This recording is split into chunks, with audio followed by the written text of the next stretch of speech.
Hi, everybody. Thank you for joining me once again for Get Your Money Right with Yvonne. I'm Yvonne. How's it going? And for those of you who are looking for the spot to help out with saving money for your retirement, you are indeed in the correct place. This is a super supportive community. If you'd like to join us, we'll talk about it later. Just throwing it out there. We'll talk to you about it at the end. So just enjoy this and see what you think, okay? So we're going to start this the way we always do by me asking you, how are you doing? How are you how are you faring? How are things going? I always want to just ask people those kinds of questions because I know we're all busy and we forget to just kind of look at each other as people who are, we're all struggling in some way or another. And it's just always nice. I never want to say misery loves company because I kind of hate that saying. But we are all dealing with something and we can all help each other deal with something. So just throwing it out there, just want to be that supportive place. Just so you know, I am thinking of you. This community is thinking of you and wishing the best for you. Okay? And so, how's it going with me? Pretty well. I have no complaints. As I like to say, I'm hitting those student loan payments as hard as I possibly can. And I'll just tell you, sometimes it's rough because the amount of money I am paying. Now, don't get me wrong here. I knew I was going to have to repay my student loans. Yes, I knew that. But when you're driving down the freeway and you're looking at beautiful luxury cars and you're like, that's a student loan payment. That's a student loan payment. Look what I could have if I didn't have a student loan payment. Okay, I'm human. So that is what I was thinking. That is where my mind took me. But I just feel blessed that I'm able to attack those payments. It took me a long time. I was 15 years of making not necessarily the minimum payments, but it wasn't enough. Everything was set up. I was paying what I was supposed to pay, but keep in mind it wasn't enough to pay down the principal, so the balance kept going up. So in any case, I've been able to change course and get those paid down. So very, very grateful for that. So that's how that is going. And another thing I wanted to talk to you guys about. I touch on food because it's one of our biggest expenses, and how can we make what we have last a little bit longer? So we've talked about this before. Those $5 chickens that you can get. Oh, $5 rotisserie chickens. Fully cooked, ready to eat, that you can get from either a Sam's Club or a Costco. I think grocery stores may have them too. They're not always as cheap as you can get them at Sam's or Costco. So $5. So it's so funny. Every time I go, everybody else is knowing the trick too. Either they're snatching those chickens as soon as they come out of the rotisserie, or they are lined up waiting for when the case will be restocked.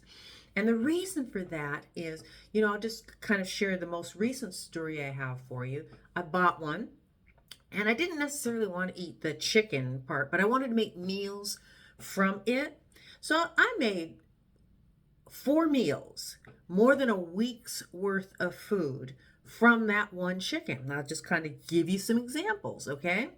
So I cut some of that chicken and put it into a store-bought gumbo that I picked up. The gumbo was pretty good. It was Zatarain's, and I think they sell packaged rice dishes. But this one was it was ready to eat. You just had to heat it up. But to me, it didn't have enough protein in it, so I cut some chicken up into it, and it was great. So that was one meal. Then another meal, I cut up about 2 cups of the chicken for chicken pot pie. Now, I wasn't quite ready to make that chicken pot pie just yet, just because, a lot of stuff was going on. But I cut it up, put it in the freezer. I have all the fixings, so I'll be making that real soon. Another thing we were able to do was, okay, so the first two meals I had cut the chicken off, but now you're kind of seeing a lot of bone. So I boiled off the chicken. Okay, so took about an hour of boiling to do that. And so once all that meat came off, you would be surprised how much chicken is left. So you're thinking, oh, carcass, throw it away. Except for when I boiled the chicken, there was a lot of meat left. So one of the next things I did was I made chicken soft tacos. Super easy. I had a package of, taco seasoning. So I did that with the chicken. I have the soft tortillas, and it was great, the chicken, and then some veggies, and it was just so good and so fresh. It's all about fresh food for me. Fresh, good, easy to make food. Let's just be honest here. And then the last thing we touched on Hoover stew before. The things that people did to feed themselves during the Depression. No jobs, no money. All you had was community, and hopefully folks stuck together. So if you Google Hoover stew, you will get recipes for it because, yeah, it was the 1930s, but the 1930s may be back. And so just look to stretch your food as much as possible. Now, I didn't follow that recipe for the Hoover stew, but what I did was I opened up the fridge, I opened up the cupboards, either, veggies that are about to go, they need to get cooked or thrown out, and nobody wants to waste food. Or what do I have in the cupboard? And I didn't have enough to make whatever. So what I ended up doing was my Hoover stew consisted of, okay, so first of all, the broth that was created by boiling down the chicken. I just started with that. It's like, I don't feel like making soup, but let's just do this here. So in that broth, I had a can of chili beans drained. They were spicy, so it was like perfect. So the spicy chili beans, some carrots, bean sprouts, water chestnuts, broccoli, onion, a little bit of chicken, and mushrooms. And my husband, at first, he looked at it. Okay, well, let me give it a shot. He said, this is really good. Yeah, it's not what you might expect, but it was good for you, filling. And like I said, I started with a $5 chicken and I made 4 meals from it. Now, granted, it's just 2 of us that I'm cooking for, but I still have a lot of stuff left. And I'm going to have to freeze the rest of the Hoover, I'm just going to call it Hoover stew, my take on the Hoover stew. I'm going to have to freeze it because, you don't want that stuff sitting around for more than a week. And a day or 2 from now, it will be a week. So I want to freeze it so I can have it for another meal. And I'm betting you're thinking, I never thought of that. That's why we do these. Just kind of looking for ways to save wherever we can. Okay? We'll talk about saving for retirement here in just a second. But something just came to me that I wanted to share because, whatever pops up in the news, I just kind of like to read about it. And what popped up was Warren Buffett called the Oracle of Omaha. Look that up as to why. But, he's come up with all these predictions that that came true, which is why his fortune is $150 billion plus. And what I was struck by when I was reading the stories is that he told his children, I think he's got 3 children years ago, don't look for an inheritance. Here's some money now, use it, do what you want, but just I need you to understand this is it.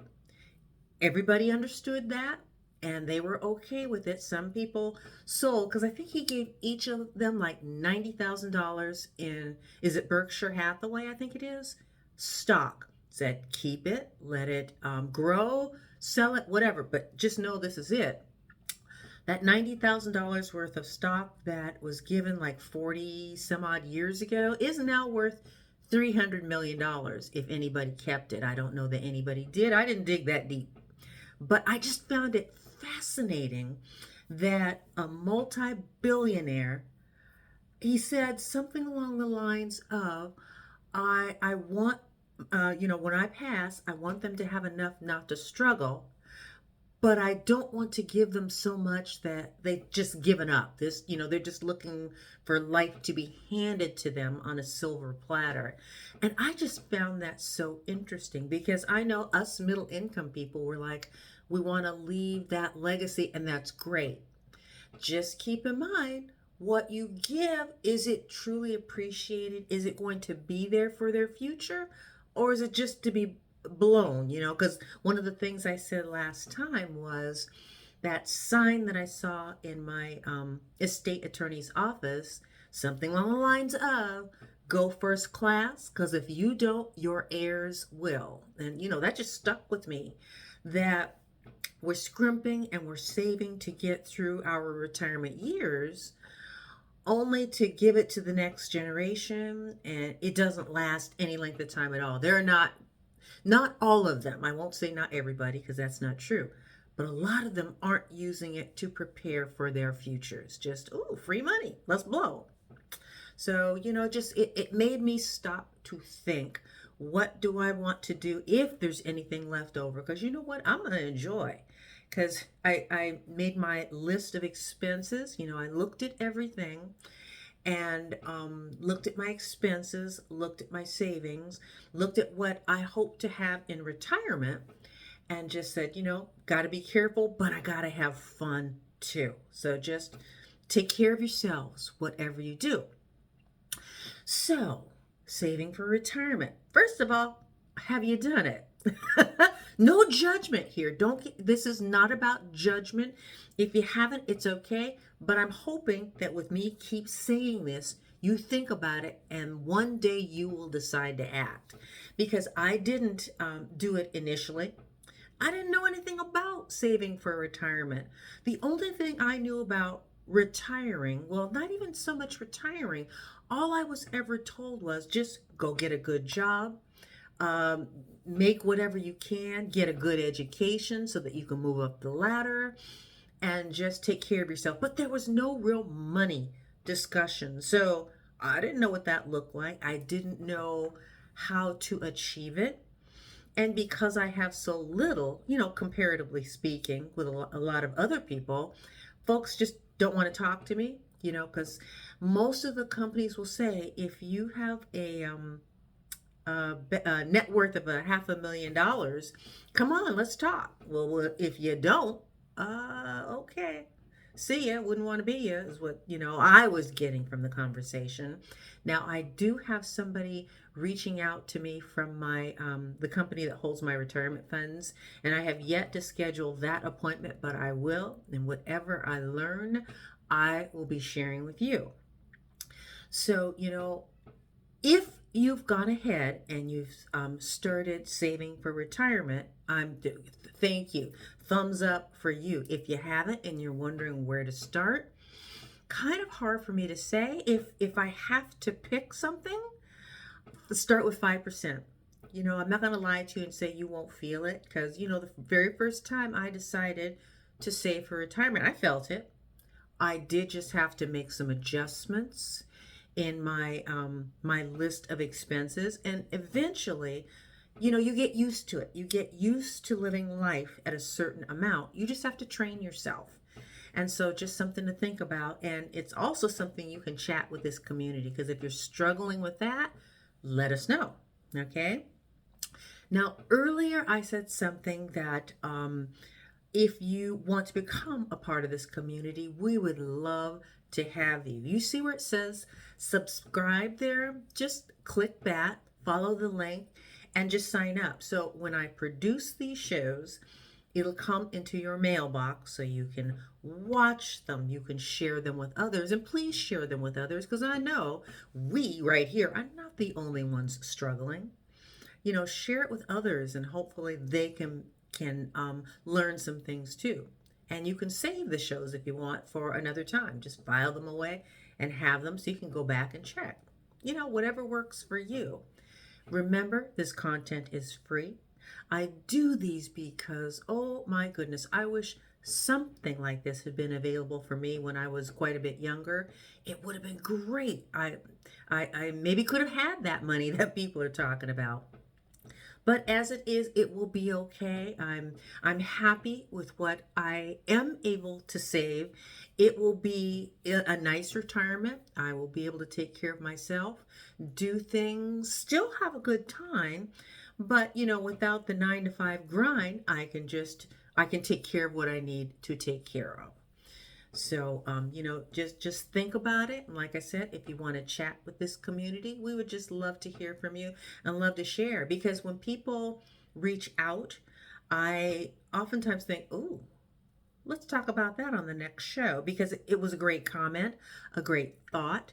So, whatever. Just we would just love to hear from you. Okay. Now, with that, because we like to keep these in the 15-minute range if we can, we will wrap this up. I thank you so very much for joining us once again for Get Your Money Right with Yvonne. I'm Yvonne. And until next time, you take care, be good to yourselves, and please be good to other people. We're all in this together. Just help each other out, okay?